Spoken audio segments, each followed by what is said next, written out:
తెలుగు రాష్ట్రాల్లో పండించబడుతున్న అపరాల పంటల్లో పెసర, మినుము ముఖ్యమైనవి. స్వల్ప వ్యవధిలో పంట కాలం పూర్తవటం, పలు పంటల్లో అంతర మిశ్రమ పంటలుగా సాగు చేసుకునే అవకాశం, గిట్టుబాటు ధరలు ఆశాజనకంగా ఉండడంతో పాటు తరువాత వేయబోయే పంటలకు పచ్చిరొట్టెగా ఉపయోగపడడం వంటి బహుళ ప్రయోజనాలు ఉండడంతో రైతులు వీటిని సాగు చేస్తుంటారు. అయితే పంటను ఆశించే వైరస్ తెగుళ్ల వల్ల ఆశించిన మేరకు దిగుబడులు సాధించలేకపోతున్నారు. ముఖ్యంగా పల్లాకు, తలమాడు, సీతాఫలం తెగుళ్ల బెడద ఎక్కువగా ఉంటోంది.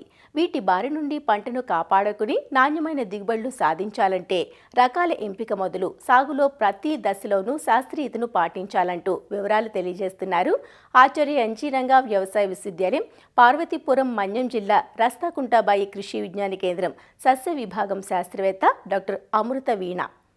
పెసర మరియు మినుమును ఆశించే వైరస్ తెగుళ్లలో ముఖ్యమైనవి పల్లాకు తెగులు, ఆకుముడత తెగులు మరియు సీతాఫలం తెగులు. ఈ పల్లాకు తెగులు తెల్లదోమ ద్వారా ఒక మొక్క నుంచి ఇంకో మొక్కకు వ్యాప్తి చెందుతుంది.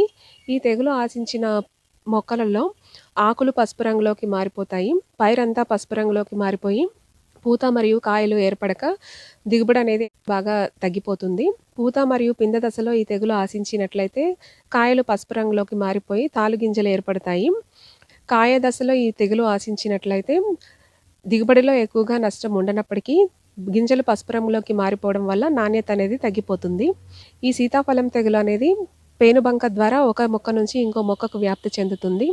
ఈ తెగులు విత్తనం ద్వారా కూడా వ్యాప్తి చెందుతుంది కనుక మనము తెగులు ఆశించినటువంటి పంట నుంచి విత్తనాన్ని సేకరించాల్సి ఉంటుంది. ఈ తెగులు ఆశించిన ఆకులలో కాడలు అనేవి పెద్దగా అయిపోయి ఆకులు కూడా పెద్దవిగా మారిపోయి ఉబ్బెత్తుగా మచ్చలు ఏర్పడి సీతాఫలం కాయలాగా కనిపిస్తాయి.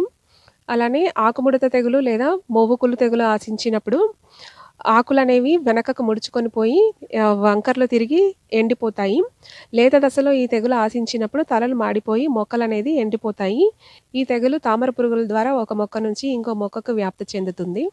ఈ వైరస్ తెగుళ్ళ నిర్మూలన కోసం మనకు క్రిమి సంహారక మందులు ఏవి లేవు కాబట్టి ఈ తెగుళ్ళని కలుగజేసేటువంటి తామర పురుగులు, తెల్లదోమ మరియు పేనుబంక నిర్మూలించుకోవడం ద్వారా ఈ తెగుళ్లను సమగ్రవంతంగా మనం అరికట్టవచ్చు. మొదటగా మనము తెగుళ్లను తట్టుకునే రకాలను సాగు చేసుకోవాల్సి ఉంటుంది. పెసరలో అయితే LGG 607, LGG 630, LGG 460, IPM 2-14 లాంటి రకాలను సాగు చేసుకోవాల్సి ఉంటుంది. అదే మినుములో అయితే LBG 884, LBG 904, TBG 104, GBG 1 లాంటి రకాలను సాగు చేసుకోవాలి. విత్తన శుద్ధి అనేది థయోమిథాక్సమ్ 5 గ్రాములు లేదా ఇమిడాక్లోప్రిడ్ 5 మిల్లీలీటర్లతో కలిపి విత్తన శుద్ధి చేసుకున్నట్లయితే నెల రోజుల వరకు ఎలాంటి రసం పీల్చి పురుగులు ఆశించకుండా మనం పంటను కాపాడుకోవచ్చు. అలానే పొలం చుట్టూ 3 నుంచి 4 వరుసలలో జొన్న లేదా మొక్కజొన్న లేదా సజ్జ వేసుకోవడం ద్వారా ఈ రసం పీల్చి పురుగులు ఒక పొలం నుంచి ఇంకో పొలంకి వెళ్లకుండా నివారించుకోవచ్చు. గట్ల మీద లేదా పొలంలో కలుపు మొక్కలు అనేవి లేకుండా నివారించుకోవాలి. పొలంలో తెగులు ఆశించిన మొక్కలు ఉన్నట్లయితే వాటిని పీకి నాశనం చేయాలి. అలానే 1 ఎకరంలో తెల్లదోమ కోసం 20 పసుపు రంగు జిగురు అట్టలు, తామర పురుగుల కోసం 20 నీలిరంగు జిగురు అట్టలు అక్కడక్కడ పెట్టుకున్నట్లయితే ఈ రసం పీల్చి పురుగులు ఆ జిగురు అట్టలకు అంటుకొని నాశనం అవుతాయి. పంట విత్తిన 15 నుంచి 20 రోజుల్లోపు 5% వేపగింజల కషాయం లేదా 5 మిల్లీలీటర్ల వేప నూనె పిచికారీ చేసుకోవడం వల్ల ఈ రసం పీల్చి పురుగులు పంటను ఆశించకుండా మనము కాపాడుకోవచ్చు. ఒకవేళ గుడ్లు, పిల్ల పురుగులు ఉన్నట్లయితే అవి నాశనం అవుతాయి. తెల్లదోమ కోసం యాసిఫేట్ 1.5 గ్రాములు లేదా డైమిథయేట్ 2 మిల్లీలీటర్లు లేదా థయోమిథాక్సమ్ 0.2 గ్రాములు తెల్లదోమ యొక్క ఉధృతిని బట్టి మార్చి 7 నుంచి 10 రోజుల వ్యవధిలో పిచికారీ చేసుకోవడం వల్ల దీనిని మనం అరికట్టుకోవచ్చు. తామర పురుగుల నివారణ కోసం యాసిఫేట్ 1.5 గ్రాములు లేదా ఫిప్రోనిల్ 2 మిల్లీలీటర్ల లీటర్ నీటికి కలిపి పిచికారీ చేసుకోవడం వల్ల ఈ తామర పురుగుల్ని మనం నివారించుకోవచ్చు.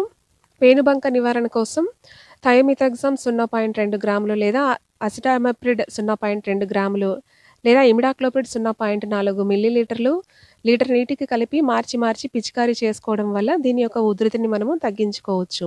అన్ని పద్ధతులు సమగ్రంగా పాటించినట్లయితే ఈ వైరస్ తెగుళ్లను నివారించుకోవడంతో పాటు అధిక దిగుబడులు పొందే అవకాశం ఉంటుంది.